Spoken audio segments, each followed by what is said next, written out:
2, technology issues and trends. Um, this chapter will talk about uh, discussing our 21st century computer technologies, including Web 2.0 tools, and how they're important to us as teachers and to our students. How to access your innovation and readiness as a technology using teacher. We'll discuss reasons for using technology to help students in learning, to analyze the barriers in technology, to describe different patterns of technologies, evaluate how technology supports different teaching philosophies. We'll talk a lot about philosophies a little bit later, and instructional methods, and compare how students use technology in their daily lives and in schools. We'll focus on what the major issues are and the developments and trends in the field, and how do technology using educators address the issues, developments, and trends to be successful as teachers, and what constitutes highly interactive inquiry and technology-based learning environment for students and teachers. Um, in your teaching careers, or any type of career you may have, where you'll be doing some type of training or something in that area. I know a lot of you aren't going to be teachers, but you might be training people. So this is, all this is essential to your development as well. But in the nuts and bolts of K through 12 education, a teacher is expected to obviously convey essential academic material in ways that will be used, understood, remembered, and used. We try to reach all students. That's virtually impossible, but try to reach as many as you can. And this notion of balancing the outside of the school influences with inside of the classroom dynamics to sustain academic learning. This is extremely hard to do because the outside of the school influences are extremely difficult to convey or balance in this day and age, in this day and age of computers and internet and games and all these things. It's hard to balance these things out, but we can do that in case of games. A lot of the kids like stuff like Grand Theft Auto and the other kind of violent games and stuff like that. So you can't use those types of games inside the class, but there are some fun games that children can use. And we'll talk about those. In fact, you'll have an assignment next week on that. The Web 2.0 tools, again, a few years ago, we really didn't have the things we have now as far as the movement and able to do things. We pretty much had web pages with some links, and then those links went to other things like pictures and photos and stuff, but we really didn't have all the movement and the aspects of being able to use our mouse to do things. A classic example of a good Web 2.0 tool would be Google Maps here. So we can move things up, back. We can go to different parts of the world and the country, and just by moving our mouse and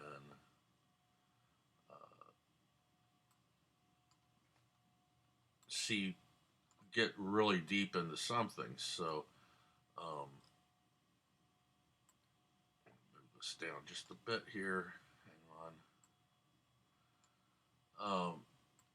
For example, we can zoom into my hometown, and this thing's a little slow today. There we go. And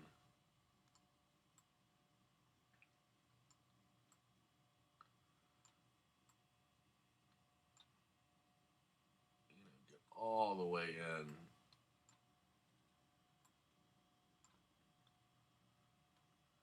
And then click on the picture part of it, and it's going to take you right to the. You can almost sit in a seat at the stadium. So, um, this is a classic example of Web 2.0 tools, that what they can do, and we can use these in education, particularly Google Maps, to look for stuff all over the world and get photo shots of it. Um, so it is bottom end democratically derived consensus driven ideas and information. That's what it could do for us. Um, for you as teachers or trainers using technology, these questions need to be answered. I mean, are you ready to integrate technology into your teaching and learning in schools? And what are your reasons for wanting to use technology in your teaching? We don't want to use technology just for technology's sake. That's not the way to go, and we'll talk about that a lot throughout the semester. Um, Technology is not going to always be there. It doesn't need to always be there. It's there to enhance. For example, you write a lesson plan. The last thing you want to include is technology. You want everything in that lesson plan to be there for a reason, and that is to get your message across to the students. If you can use technology to do that, great. If you can't, great. But don't use technology just for technology's sake. What are your views of the barriers that block teachers from using technology in classes? Well, there's a lot of them. Some people just don't like technology, and some teachers, older teachers, perhaps, are a little bit scared of it. They don't know how to integrate it correctly. Um, what are your ideas? What types of technologies will you use? Um, what are your goals for the kinds of teaching methods you plan to use? I mean, do you plan to be a technology-based teacher? If so, great. If not, great. We'll talk about this a lot throughout the semester too, of the methods and how methods can be used with technology when you teach. And what's your knowledge of the technology students are using both in and outside of the school? Well, you're going to know what they're using inside of the school. You may not know what they're using outside of the school, and that could be an issue at times. And again, we'll talk about that a little bit later.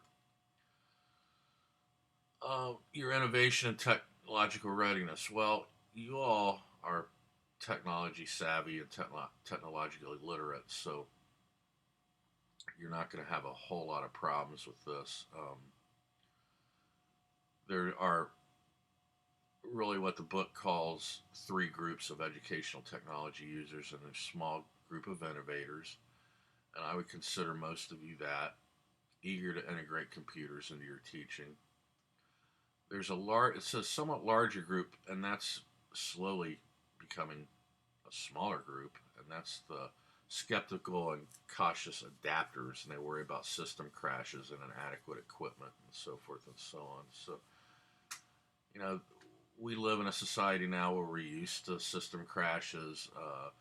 We work with the equipment we got. Most schools have pretty good equipment now, and they generally update them every 3 to 4 years.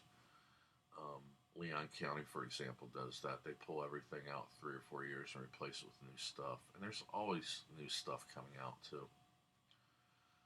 There's a majority of undecided observers. They would welcome technology if they felt more confident about how to use it.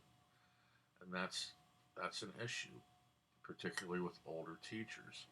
And it's up to you as young, technologically literate teachers to maybe help these people.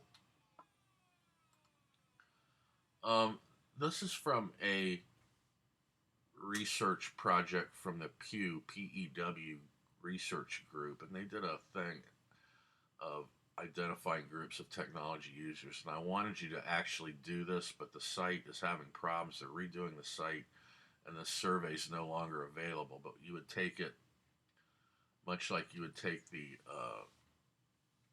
learning styles inventory that we're going to take next week, and to find out what type of learner you are. And this one, this particular one, would find out what kind of technological user you are. And they have the digital collaborator, ambivalent network, media mover, rolling node. Most people are rolling nodes. Desktop veterans. Essentially, it's going from the top down to really, really into this stuff to technology indifferent. You really don't care that much about it. Um, but the bottom line here is each teacher needs to decide to lead, follow, or stay behind on the tech curve. And whether you're indifferent to technology or not in your personal life, as a teacher or an educator of any kind, you need to stay um, current with technology that's out there, be able to use it, and be able to use it effectively. Um, how we develop lessons and engage students. Technology is a great way to motivate and engage students. I would hasten to think that if you ask students, would they rather have a drawn out, boring lecture, or would they rather do something interactive with a computer? 9 out of 10 times they're going to want to do something with a computer. That doesn't mean they're going to want to sit there and watch a PowerPoint. That means they want to be engaged. They want to be on the computers working and doing things. It says many students are disengaged from schools. Um,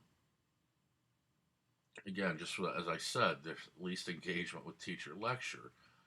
Group projects, lesson incorporating technologies are most engaging. So that's what we're trying to get across to you in this class a lot, and this class will show you how to do that.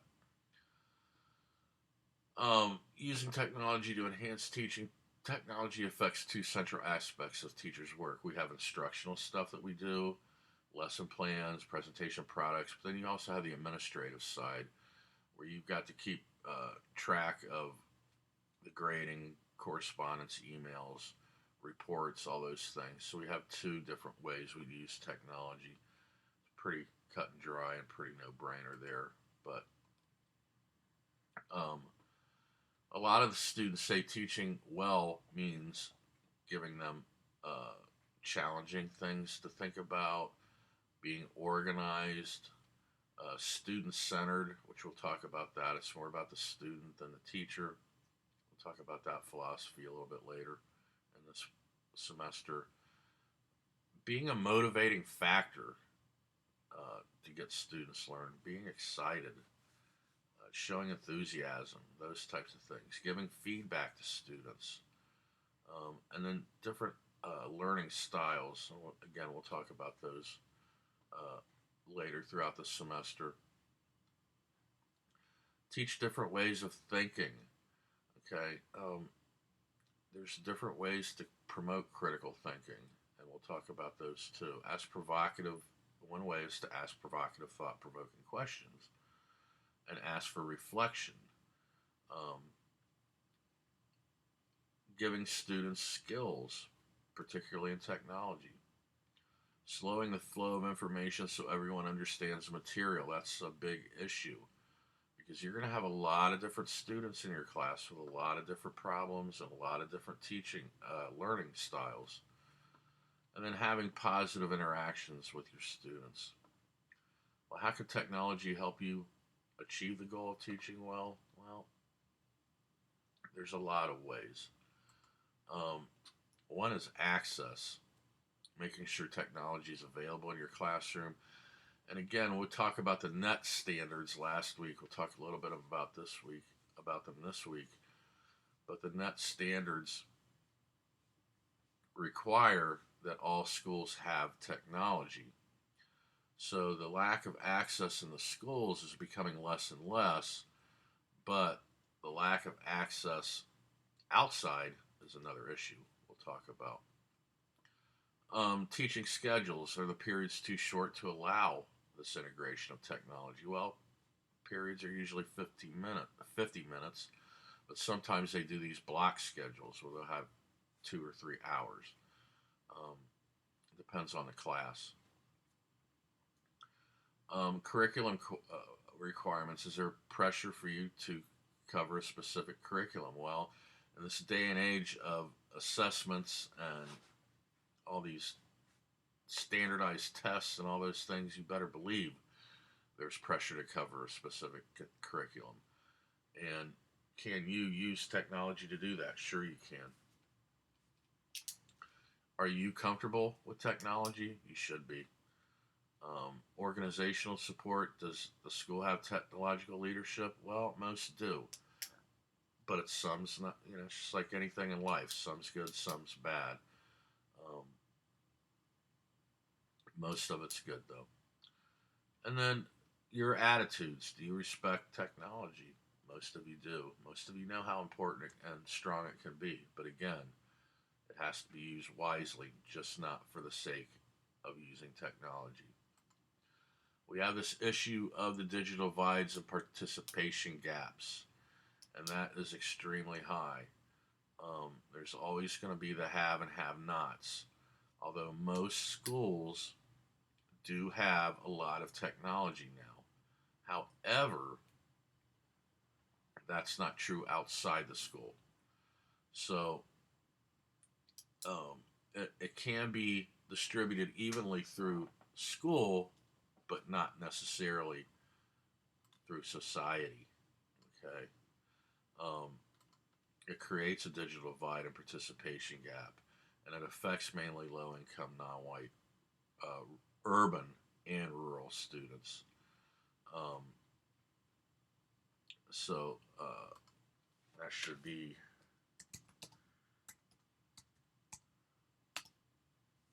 urban and rural students. I had a graduate student that works at NIMS Middle School. It's up the road on Orange Avenue. Um, they have all kinds of technology in that school, but he told me the students do not have 70% of the students do not have computers at home. They don't have printers. They don't have access to the internet. They have some of them have smartphones, which is fine. They can do a lot of work on the smartphones, but how are they expected to do the things that these curriculums and these standards want us to do if they can't do homework at home? If they can't write a simple paper on Microsoft Word and print it out, they have to do it all at school. So there's big issues with this, particularly in the societal part of this. Um, Technology access exists along spectrum of experience known as the digital continuum. Well, that's a mouthful, but what's it saying is, we have access, but not along the actual continuum, which is society. Roles for technology in teaching, current patterns of technology use. Well, most people, not much less teachers, use computers for email, word processing, record keeping, and personal tasks. Um, it says only 1 in 5 uses technology more than 31% of class time. That may seem small, but it's really a lot, and that's true. It may be a little bit more now. This book is 2 years old, and that percentage may be up a little bit. Um, a gentleman named Larry Cuban, who I've met a couple of times, calls computers oversold and underused, and it's mainly used for drill and practice, but not exploratory learning software. Don't necessarily agree with that. Depends on the teacher. We are getting a lot more exploratory learning software out there. Um, it says using word processing for publishing, but not for writing or creative self-expression. Again, that's not true either. We're using it a lot for that stuff. Internet serving as an encyclopedia of information, but not a place for learning and about how research and analysis. Well, that could be true and not true. It depends on the teacher. You know, if the teacher's using it for that specific thing, for an encyclopedia information, yeah. But there's always ways we can use the internet to learn about how to research and do analysis. Again, that's teacher specific. I don't believe that's the norm. Um, and it says digital camera scanners held at wireless devices receiving scant consideration for potential tools as learning. That's not true either nowadays. Um, Again, with these Web 2.0 tools and all the apps that are out there for our phones, um, we can do some really great things. And we're going to look at apps, specific apps for our phones and our iPads and other devices as we go on. So, Larry Cuban wrote this about 10 years ago, actually 14 years ago, and things have changed then. But that's the way it used to be 10 years ago. We didn't do all this stuff, but we're doing a lot more of it now. Um,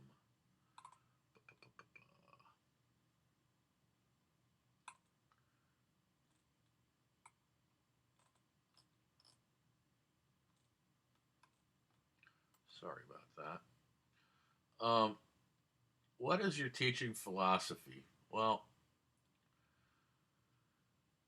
teaching philosophy is a whole different, separate ball game, and this is really simplistic. Um, they give you two choices: teacher-centered or student-centered, and it has the philosophical continuums. And I guess you can be a facilitator or an explainer. Um, they're saying if teacher centered, you're a facilitator, student centered, you're an explainer. I kind of believe that that's falls in the middle. You're going to be doing some facilitating, you're going to be doing some explaining, no matter what your philosophical uh, view is. Um, you're going to do sense making by the students or content delivery by teachers. Well, you have to deliver content and you want your students to make sense. So I think these blend together too, just like the teacher role. Student motivation, interest and effort, knowledge of required curriculum, again, blended. You're going to be doing both. And then classroom organization, well, yeah, you can, if you want to do small groups, that's fine. If you want to do whole groups, that's fine. But what the students really like, they don't like groups. They what they like is to do things individually. But we do these group situations, either small groups or whole groups, um, to teach them that in life and jobs you're going to have to be working with people, so you better get used to it. And I know that may sound harsh, but that's one of the reasons we do it. And you're always, tell me about your group problems. Okay, you're probably the one that does most of the work, and other people in your groups don't do anything, and you've had bad experiences with them. Sometimes you have, sometimes you haven't.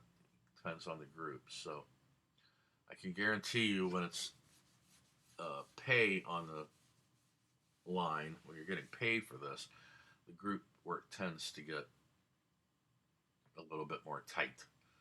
Um, in school, there's really no reward other than a grade, and some students just say, "Well, I'll take I won't I don't care about the grade.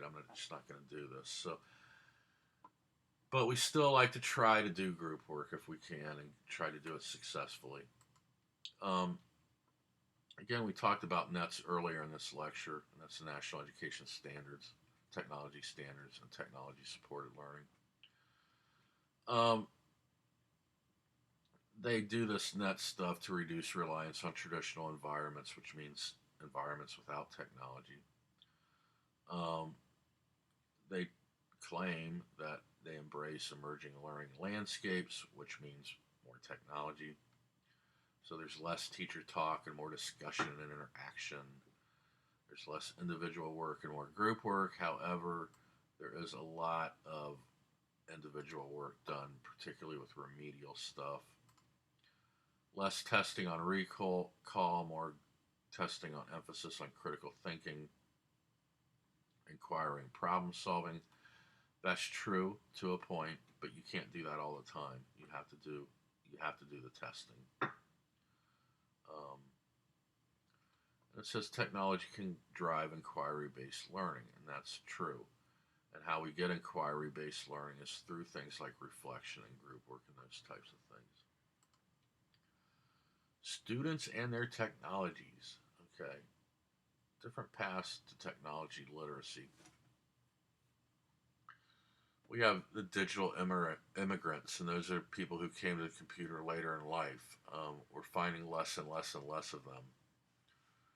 And they often focus on the machine. For example, it makes them nervous. Okay, and if you've encountered any older person, I'll give my mother for example. She likes doing, she's comfortable with it now, but when she first started, playing with the computer, she was so scared she was going to break something, like break the internet or something like that.